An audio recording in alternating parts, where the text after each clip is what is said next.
श्री हरिवंश महाराज जी। महाराज जी, 2 साल पहले आपसे जुड़ने के बाद भजन मार्ग को जाना और भगवत प्राप्ति के मार्ग पर आपकी आज्ञा अनुसार चलने का पूर्ण प्रयास कर रही हूँ। सब कुछ ठीक चल रहा था, परंतु कुछ समय पहले पति का धर्म विरुद्ध आचरण के बारे में जानने के पश्चात हृदय बहुत विकल हुआ और निरंतर चिंतन उसी विषय का होने लगा, जिसके कारण दैनिक दिनचर्या तो दूर गंभीर ओवर थिंकिंग, डिप्रेशन के लक्षण आ गए।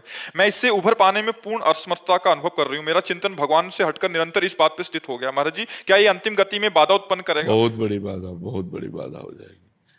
कोई किसी का पति नहीं है, कोई किसी की पत्नी नहीं है, कोई किसी का पुत्र नहीं। अगर अपने धर्म से कोई चलता है तो हम धर्म पालन के लिए उसका सहयोग करते हैं, और अधर्म से चलता है तो अंदर से संबंध हटा दें, नहीं तो ममता से ही तो नाश होता है। और भगवान कहते सबकी ममता ताग बटोरी, मम पद मनहि बांध बर डोरी। अब मान लो पति दुराचार में स्थित हो जाए तो तुम्हारी बुद्धि इसी बात से विकल हो जाएगी कि हमें छोड़ दिया, हमारा संबंध शिथिल हो गया, वो दूसरे से संबंध कर रहा है। अब आपका जो संबंध भगवान का था उस पर ध्यान ही नहीं दे रहे कि भगवान ने हम पर कृपा की, चलो पिंड छूटा।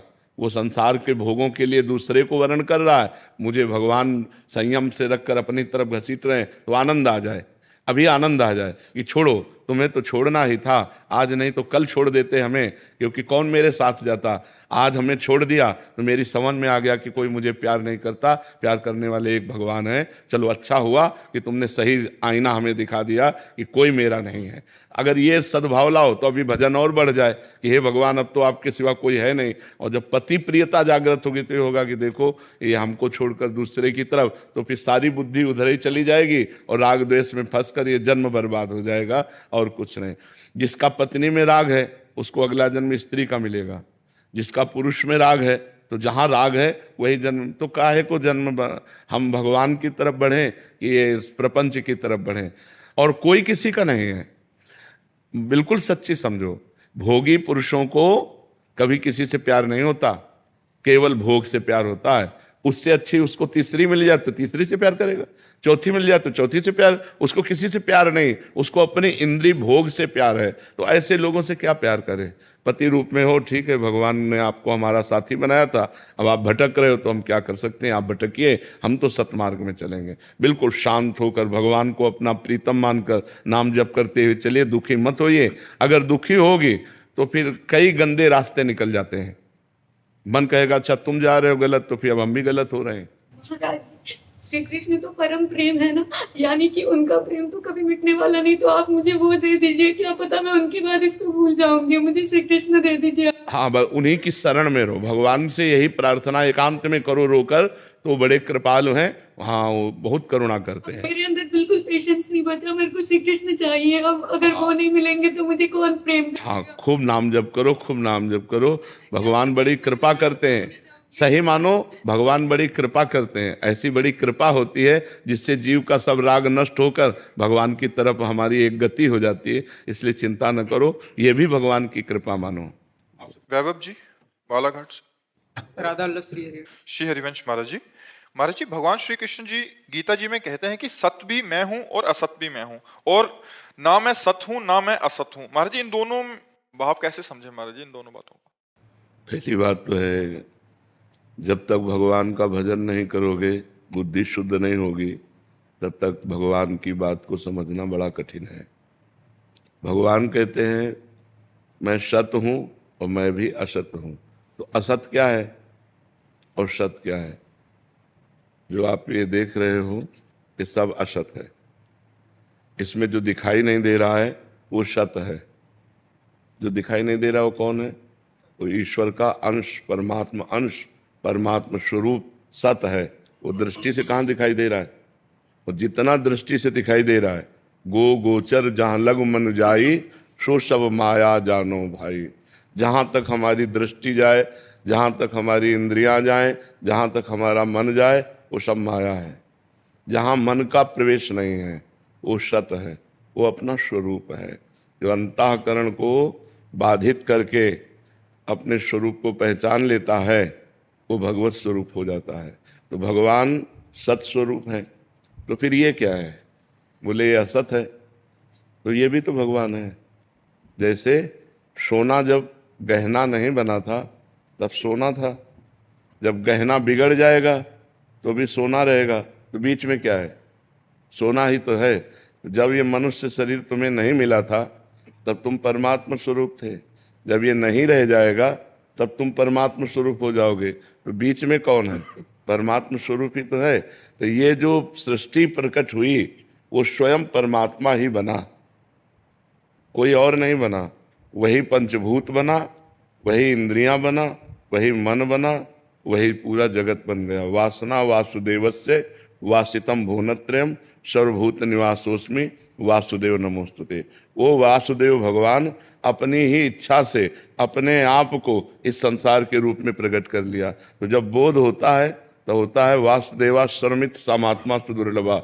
सब भगवान वासुदेव पूरे के पूरे, इतना भी कुछ नहीं है, केवल भगवान ही भगवान है। बात समझ में आई? तो पहले सिद्धांत है ब्रह्म सत्यम जगन मिथ्या।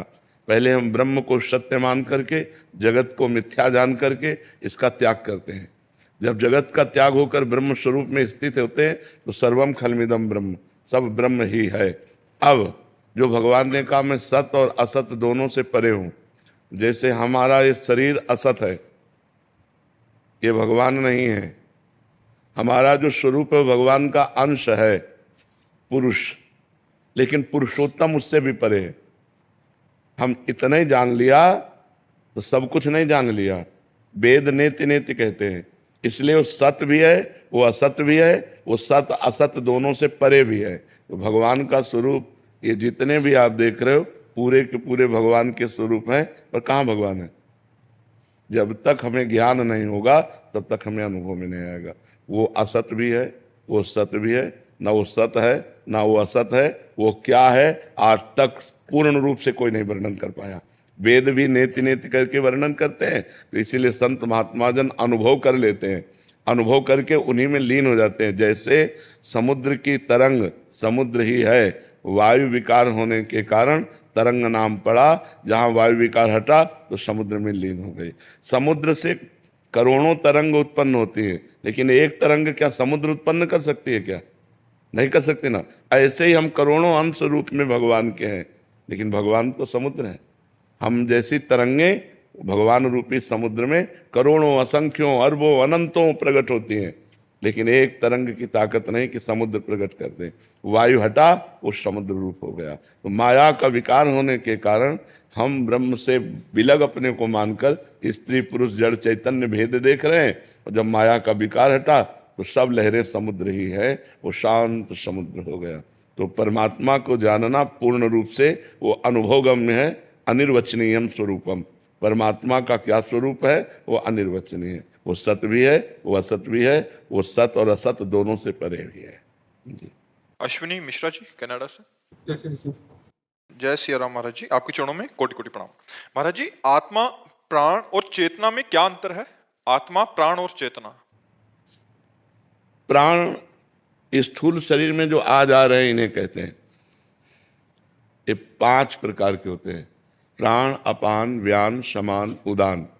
इनके द्वारा पांच भौतिक शरीर का संचालन होता है। जो चेतना है वो ईश्वरीय शक्ति, जो हम भगवद अंश हैं, उसी से विषय का आकर्षण इंद्रियों में, इंद्रियों को शासन में लेने वाला मन, मन को प्रकाशित करने वाली बुद्धि, और जो बुद्धि को चेतना प्रदान करती है वो परमात्मा से होती है। वही परमात्मा हमारा स्वरूप है, वही परमात्मा स्वरूप हमारा है। तो हमारी आत्मा ही चेतनता प्रदान करती है, आत्मा ही भगवत स्वरूप है। और ये प्राण केवल शरीर का संचालन करते हैं। प्राणों के द्वारा शरीर का संचालन होता है, प्राण अपान व्यान उदान समान। और जो चेतना है वो आत्म तत्व से प्रकाशित होती है, जो बुद्धि को प्रकाशित करती है। सबकर परम प्रकाशक जोई, जो सबको प्रकाश प्रदान करती है, चेतना प्रदान करती है, वो हमारी आत्मा है। वो आत्मा ही परमात्मा, इसमें किंचन मात्र भेद नहीं है। समझ पा रहे हो जी? तुषार खुराना जी हरिद्वार से। राधे राधे महाराज जी। महाराज जी, नाम जप के दौरान अगर मन भटक रहा हो लेकिन भक्त का भाव सच्चा है तो क्या भगवान उस जप का फल देते हैं, उसको स्वीकार करते हैं? भाव सच्चा ना हो तो भी फल प्राप्त होता है। हमने कई बार सत्संग में बताया कि जैसे अग्नि में दाहिका शक्ति